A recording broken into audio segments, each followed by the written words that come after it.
things before I head to the drill press. I got all my holes marked. This is a 4-prong punch. It is a craft tool 88044-04. The 04 relates to how many times this one is 4. This one is the same number except it's a 02. These are the only two that I use, a 4 and a 2, because I don't really need any more. These are about 6 stitches per inch, and it's just a spacing that I like. You can sure use a bigger one or a smaller one, it's up to you. Alright, when you look at the edge here, you can see that we've got a little bit of this here to accommodate for because of the extra welting. And the way I do that is I have this block and I have a piece of leather glued on there that's skived. And it's skived just so that it fits in there. And it'll keep it level and straight while I drill my holes, so my holes are all straight. Otherwise, if I just go this way, these holes up on the welt here are going to go through this way.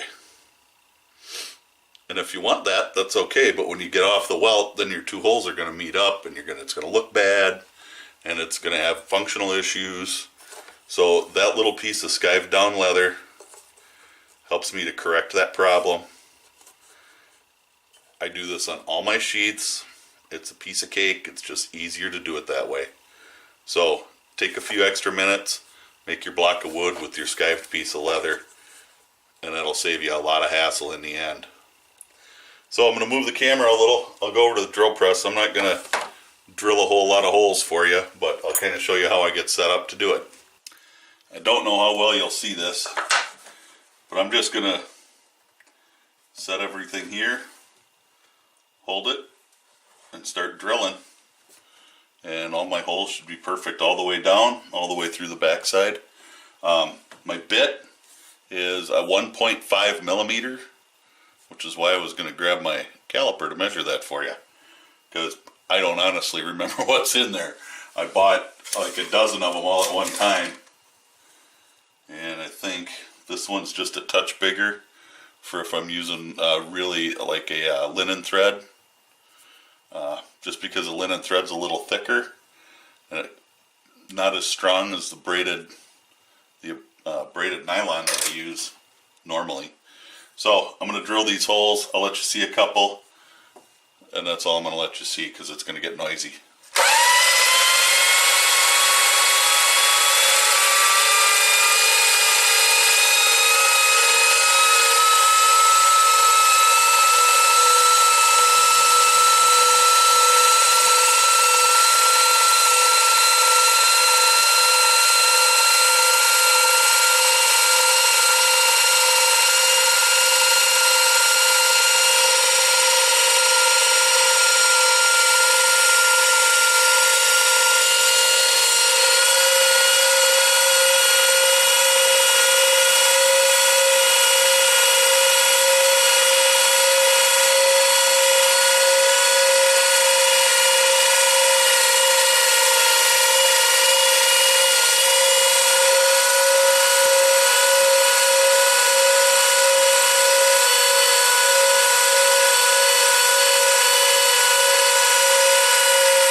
So you can kind of see the first 5 holes there. Came through on the back side nice. A little close to the edge on that first one.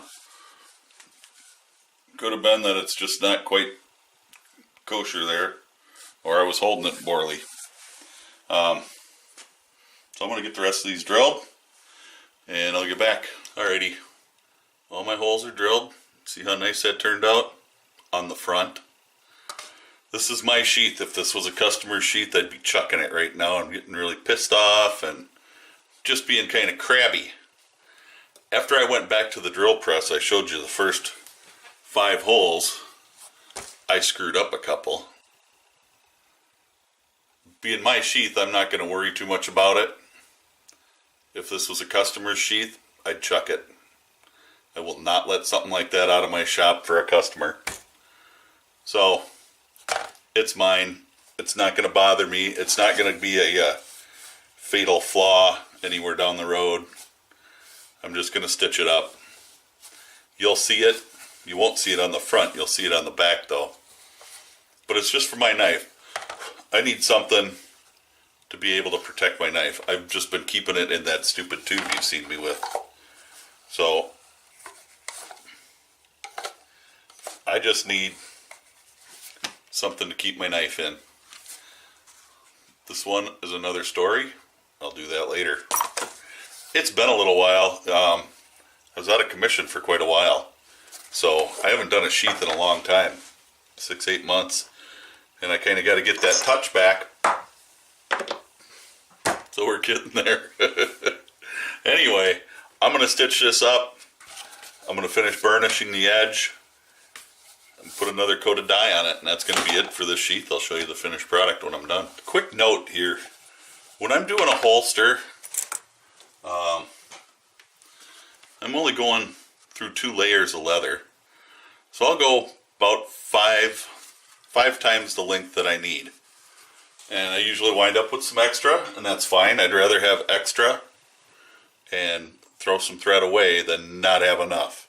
I like to do this all in one shot, and it's done.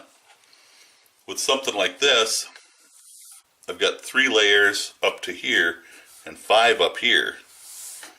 So I need a lot more thread to do that. I go about 8 times the length. 8 times this length.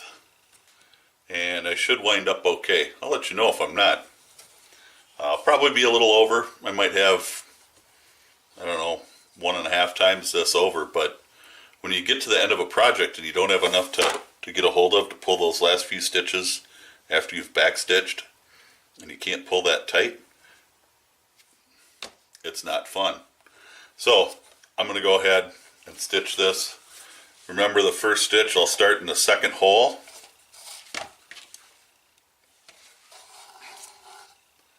Even up my thread. And then I'll go through the first hole. And this is just going to create a stronger stitch right at the very top where it needs that extra. Use your pliers if you have to. Remember to pull straight.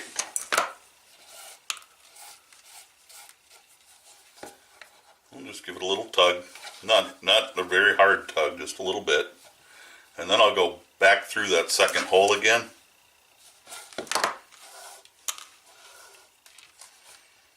And I'll always pull, this thread will always come to the outside now.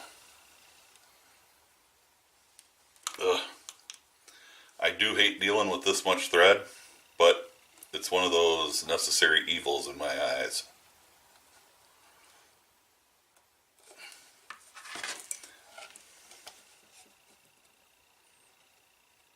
I have to help that one through.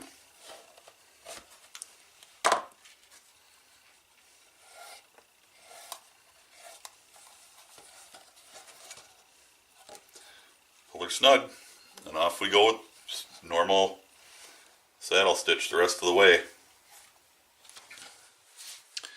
Well, here it is.